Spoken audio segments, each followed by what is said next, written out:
अनंत सिंह की मुश्किलें बहुत ज़्यादा बढ़ गई हैं। लेकिन जो रिपोर्ट आई है सर, उसमें ऐसा मेंशन किया गया है कि गाड़ी चढ़ने से फेफड़ा फटा फिर मौत हो गई। गोली मारने का इल्ज़ाम किनके ऊपर है? पाँव में जो गोली लगा, तो गोली पाँव में लगने से नहीं मरेगा, ये एक फैक्टर हो सकता है, लेकिन गोली मारे आप और खून इतनी बह गई जिस वजह से ब्लीडिंग के वजह से मर गया। एक दो चीज़ें यहाँ पर बात गौर करने के लायक है। 50 गाड़ी का काफिला एडमिटेड फैक्ट है, तो 50 गाड़ी का काफिला बिना परमिशन के कैसे गया? अनंत सिंह ने खुद कहा। दुलार चंद्र की मौत जो है ये मोकामा तक ही नहीं सीमित है, ये पूरे बिहार के यादवों को एक होने का एक फैक्टर बनेगा, सब यूनाइट हो जाएंगे। तो उसके लिए अब क्या सरकार की रणनीति होती है, और इसीलिए राजनीतिक कारणों से भी अनंत सिंह को गिरफ्तार करने की बाध्यता हो जाएगी सरकार के ऊपर कि इनको गिरफ्तार कर लिया जाए। तो बहुत सारा फैक्टर है जिससे अनंत सिंह को जेल जाना ही पड़ेगा। नीतीश कुमार के करीबी हैं, सत्ता पक्ष के नेता है, तो दबाव भी होगा सर। दुलार चंद यादव की हत्या के बाद सिर्फ मोकामा ही नहीं, बिहार की राजनीति की सरगर्मियां भी जो है बढ़ चुकी हैं। लगातार जो है यादव वर्सेस भूमिहार हो रहा है, अगड़ा पिछड़ा की लड़ाई जो है फिर से चालू हो रही है। क्या कुछ कानूनी पहलू है? इन्हीं सब मुद्दों पर बातचीत करने के लिए हमारे साथ एडवोकेट शिवनंदन भारती जी हैं, इनसे जानेंगे अनंत सिंह की कितनी मुश्किलें बढ़ेंगी, अनंत सिंह को जेल होगा, अगर जेल होगा तो कब तक उनको बेल मिलेगा। बहुत बहुत स्वागत है सर आपका। जी बहुत बहुत शुक्रिया आपका। देखिए, ये जो एफआईआर हुआ है, मूल रूप से जो एफआईआर में जब बेल का जब जहाँ तक सवाल होता है, तो बेल के टाइम में 3 चीज़ें देखी जाती है। सबसे पहले केस की व्याख्या करने से पहले इतना समझिए कि अनंत सिंह की मुश्किलें बहुत ज़्यादा बढ़ गई हैं। अब 2-3 चीज़ें हैं इसमें, किस लेवल से वो कानूनी तौर पर वो उलझ जाएंगे। पहला चीज़ ये देखना होता है कि जब एफआईआर होता है, तो एफआईआर में कोर्ट के समक्ष जब बेल देने के टाइम में 2-3 चीज़ें देखी जाती है कि नेचर ऑफ एलिगेशन, जो अपराध का इल्ज़ाम है वो गंभीर नेचर का है या साधारण नेचर का है। गंभीर नेचर का जैसे मर्डर हो गया, रेप हो गया, लूट हो गया, चोरी हो गई, डकैती हो गई, ये जनरली ये जघन्य अपराध की श्रेणी में आता है। तो नेचर देखा जाता है क्या है, तो नेचर मर्डर है, तो ये गंभीर नेचर का अपराध का एलिगेशन लगा है। फिर देखा जाता है कि जो अपराध का इल्ज़ाम है वो जनरल है या स्पेसिफिक है। जनरल का मतलब उदाहरण के तौर पर समझिए कि जैसे 2 आदमी पर इल्ज़ाम, 3 आदमी पर लगाया कि फलना फलना व्यक्ति आया और उसमें से ए नाम का व्यक्ति अपने कमर से पिस्तौल निकाल कर वो माथा में गोली मारा, मर गया, तो वो 2 आदमी पर जनरल है। एक आदमी जिस पर इल्ज़ाम है कि बंदूक निकाल कर चलाया, स्पेसिफिक। तो मर्डर केस में जिस पर स्पेसिफिक एलिगेशन होता है उसके लिए बेल लेना बड़ा टफ होता है। दूसरी बात है, तीसरी क्रिमिनल हिस्ट्री देखी जाती है बेल के टाइम में कि जिस व्यक्ति पर अपराध का इल्ज़ाम है उसका बैकग्राउंड क्या है। क्रिमिनल हिस्ट्री का मतलब ये नहीं कि सज़ा हुआ है या नहीं हुआ, उस चीज़ से नहीं ज़्यादा मैटर करता है, इनके ऊपर पूर्व से कितने केसेस हैं, एफआईआर कितने हैं। तो अनंत सिंह जी का हिस्ट्री भी देखा जाता है, वो हाई कोर्ट में बेल के टाइम में इतनी चीज़ें देखी जाती है। उसके बाद और जो अन्य फैक्टर है, इंजरी रिपोर्ट, पोस्टमार्टम रिपोर्ट, गवाहों का अन्य चीज़ें, तो लोअर कोर्ट से तो निश्चित तौर पर इस केस में बेल नहीं मिलेगा, क्योंकि जितना स्पेसिफिक एलिगेशन है तो सेशन न्यायालय से नहीं मिलेगा। अब हाई कोर्ट में भी आने के बाद 2-3 चूँकि स्पेसिफिक, अब एफआईआर जो हुआ है वो चीज़ आपको बता दें कि एफआईआर में जनरली क्या होता है कि जब किसी व्यक्ति के साथ कोई हादसा होता है तो उसके घर के लोग नर्वस होते हैं, रोने धोने में समय बीत जाता है, और वो बदहवासी में जो एफआईआर में जो कंटेंट्स लिखाना होता है वो लिख नहीं पाते हैं। लेकिन इस केस में दुलार चंद्र जी के जो पोता हैं उन्होंने बहुत ही माने संयमित तरीके से एफआईआर को लिखवाया है, जिसमें एक चीज़ है जो मूल रूप से जो एफआईआर का है, जो अनंत सिंह पर जो लगा हुआ है, ये थाना कांड संख्या आपको बता दें कि ये 110/2025 31/10/2025 को एफआईआर हुआ। और ये जो एफआईआर में इसमें देखिए जो एक है सबसे महत्वपूर्ण चीज़ जो आप चाहिएगा तो चला जी, बीच का लाइन पढ़ते हैं।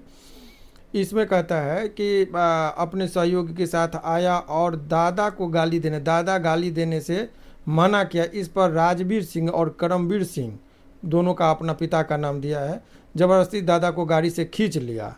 दादा गाड़ी से बाहर आते ही अनंत सिंह कमर से पिस्तौल निकाला, जान मारने हेतु पिस्तौल से गोली फायर किया, जो गोली बायां पैर में ठुड्डी पर लगा, जिससे दादा गिर गए।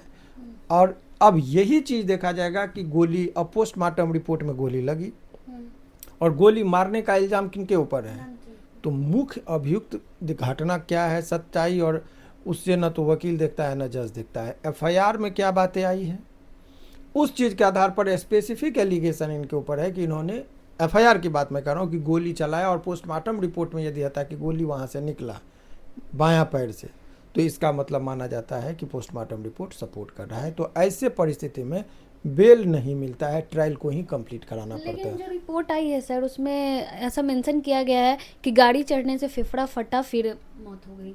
देखिए, मौत का कारण और भी फैक्टर है। कलेक्टिवली जो इंजरी हुआ है, जैसे गोली भी लगा, गाड़ी का भी चलाने की बातें हैं, तो ये दोनों फैक्टर को मिलाकर आप कह सकते हैं। चूँकि इन्होंने कहा कि पाँव में जो गोली लगा, तो गोली पाँव में लगने से नहीं मरेगा, ये एक फैक्टर हो सकता है, लेकिन गोली मारे आप और खून इतनी बह गई जिस वजह से, ब्लीडिंग के वजह से मर गया, तो शॉक्ड हो गया, लोग हदस के मर गया, तो भी माना जाता है कि आपने मारा। जो 302 का जो कंटेंट्स है कि जान मारने के नियत से यदि आप किसी पर मारते हैं और वो व्यक्ति अगर मर जाता है तो 302 का मुकदमा लागू हो जाता है। तो वो पोस्टमार्टम में बोले कि और कलेक्टिवली जो इंजरी जो इतने शरीर पर था वो सफिशेंट इंजरी था टू कॉज द डेथ। जितना मान लीजिए उसको, एक आदमी को आप 100 सुई चुभा दीजिए तो एक सुई सफिशेंट नहीं है मारने के, लेकिन 1000 सुई उसके शरीर पे दे दिए तो कलेक्टिवली सारा चीज़ सफिशेंट है मौत होने के लिए, तो माना जाएगा कि वो मर्डर। तो इसमें जितना सफिशेंट, पहले गोली लगना, फिर गाड़ी से रौंदने की बात एफआईआर के मुताबिक, मैं ये नहीं, मेरा पर्सनल ओपिनियन नहीं है ये एफआईआर, चूँकि यही चीज़ें कोर्ट के अंदर क्या बहुत कन्फाइंड वे में देखा जाता है, तो ये चीज़ें देखा जाएगा। तो इस तरीके से अनंत सिंह जी के लिए फ़िलहाल बहुत मुश्किल बढ़ गया है। और ये जो एफआईआर जो लिखाया गया है, पोस्टमार्टम का भी जो चीज़ें आया है कि गोली लगने की बातें आई है, गोली चली भी थी, तो ये तमाम तरह का चीज़ जो है सो वो अभी बहुत बड़ा मुश्किल हो गया है अनंत सिंह जी के लिए। 2 दिन का वक्त बीत चुका है सर, लेकिन अभी तक उस तरह से कुछ कार्रवाई नहीं हुई, जबकि नाम तो मेंशन किया गया है। 2-3 चीज़ का बता रहे हैं, ये सरकार का अपना डिस्क्रिशनरी पावर होता है, चूँकि पुलिस सरकार के अधीन होती है, लेकिन इलेक्शन के टाइम में बहुत सारा कंट्रोल इलेक्शन के पास, कमीशन के पास होता है। 1-2 चीज़ें यहाँ पर बात गौर करने के लायक है। अभी लोगों की नाराज़गी इलेक्शन कमीशन से ज़्यादा है इस मुद्दे को लेकर। पहली बात ये कि इलेक्शन कमीशन के आदेश पर अभी जगह जगह जब लोग छठ में जा रहे थे, अपने आप को टॉर्चरिंग फील कर रहे थे कि फैमिली है, बच्चा है, फिर भी एक जगह ने, पटना से अगर आप दरभंगा या मधुबनी, मैं भी गया था छठ में, लगभग 4 जगह गाड़ी का चेक हुआ। फैमिली है, बच्चा है, कोई फ़र्क नहीं, हम लोगों ने सपोर्ट भी किया कि इलेक्शन कमीशन है, सारा चीज़ करिए। तो ऐसे परिस्थिति में आखिर अपराधियों के पास बंदूक कैसे गया? क्या आप केवल कोरम, केवल परिवार वाले को टॉर्चर किया आपने?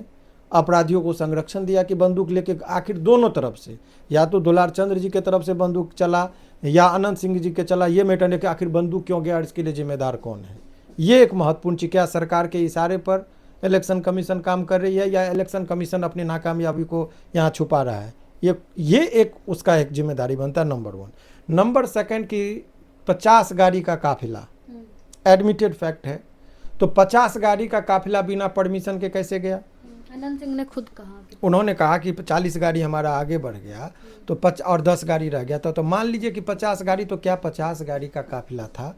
और अगर वो 50 गाड़ी का विदाउट इजाज़त, यदि विदाउट परमिशन वो काफिला था, तो क्या आचार संहिता का उल्लंघन का केस हुआ? और नहीं हुआ तो इसके लिए भी इलेक्शन कमीशन जिम्मेदार होगा।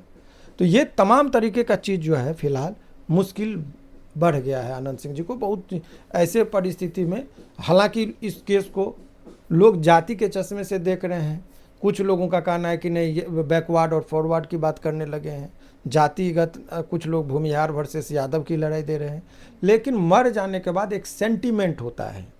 तो ये बात तय है कि दुलार चंद्र यादव की मौत के बाद जितने बैकवर्ड कम्युनिटी के लोग हैं, वो ये मौत, जैसे भगत सिंह की मौत हुई थी, तो हिंदुस्तान में भगत सिंह का, जब महात्मा गांधी जा रहे थे तो चाहते तो उनका सज़ा माफ़ भी हो सकता था, लेकिन एक आदमी की मौत, फांसी की सज़ा, एक आंदोलन और उग्र कर दिया, एकत्रित कर दिया हिंदुस्तानियों को।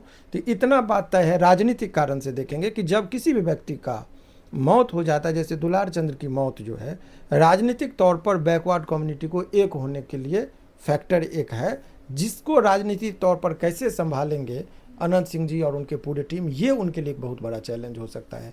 इतना बात तय है कि ये जो जंगल में जिस तरीके से आग की लपटें फैलती है, क्राइम था, क्राइम हो रहा था, हत्याएं बढ़ रही थी सरकार में, लेकिन इलेक्शन के दौरान इस तरीके से हत्या होना, और यादवों में एकता होता है, सेंटिमेंटली भी कुछ यादव इधर उधर बीजेपी के में भी माइंड में थे, लेकिन अगर यादव की हत्या का कलर दिया गया कि यादव को मारा गया, खुलेआम मारा गया, बहुत बुजुर्ग थे, ऐसे में नहीं मारना चाहिए, तो ये यादवों को जो इधर उधर बीजेपी या जदयू की तरफ थोड़ा बहुत सोचता था, वो एक यूनाइट हो गया है ये इस केस के माध्यम से।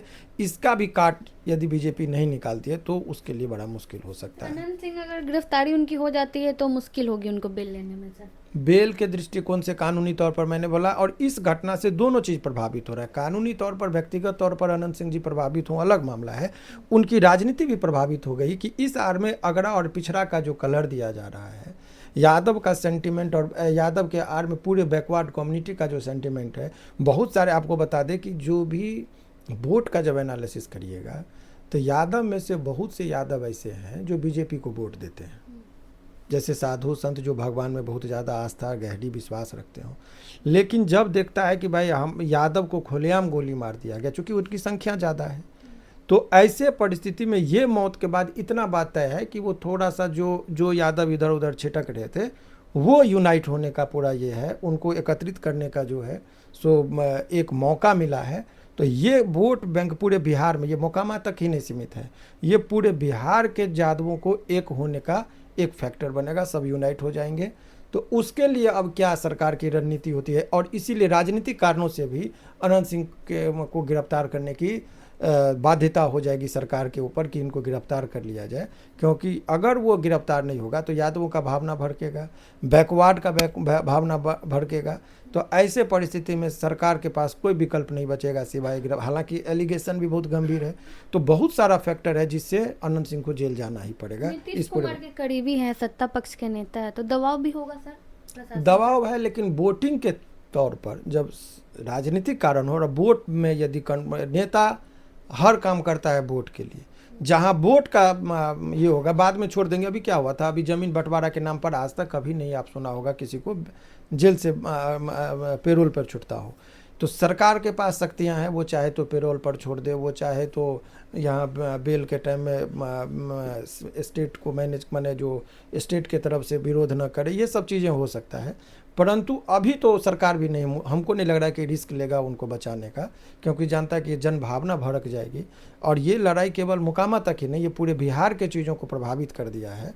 तो ऐसे परिस्थिति में ये सारा फैक्टर अनंत जी के लिए थोड़ा मुश्किल भरा जरूर होगा। एक सवाल रहेगा सर, हर बार अनंत सिंह को कभी जमीन बंटवारा के लिए, कभी इलाज के नाम पे छोड़ा जाता है, यही रितलाल यादव को भी चुनाव भी लड़ रहे हैं, उनको नहीं छोड़ा जा रहा, क्यों सर? देखिए ये तो राजनीतिक बयान हो जाएगा, वो फिर भी आप भी पॉलिटिक्स, आप भी वोट देते हैं। देखिए कुछ चीज़ें होता है, वो जब कभी भी बहुत सारा फैक्टर है, उस फैक्टर पर हम लोग बयानबाजी नहीं करते हैं।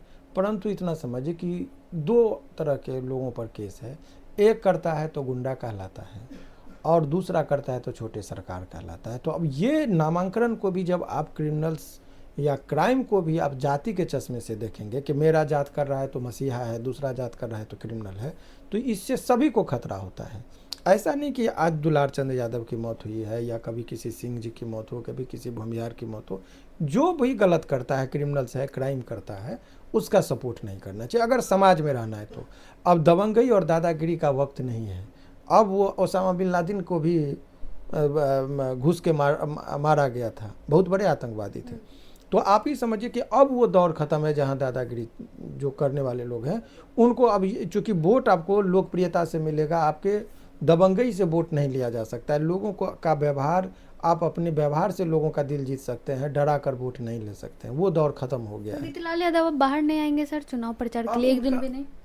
अभी तो मुश्किल है उनके लिए अभी जिस हिसाब से आदेश हुआ है कोर्ट से, तो अभी तो कोई दूर दूर तक चांस नहीं लग रहा। अब सुप्रीम कोर्ट जाए तो कुछ मिले उनको राहत, लेकिन फिलहाल अभी यही चीज़ें चल रही है राजनीतिक तौर पर। बहुत बहुत धन्यवाद सर, हमारे साथ शिवनंदन भारती जी थे। आपने सुना मोकामा कांड को लेकर, हमने इनसे बातचीत की। बाकी पूरी बातचीत को लेकर आप क्या को सोचते हैं, अपनी राय कमेंट बॉक्स में जरूर दें। धन्यवाद।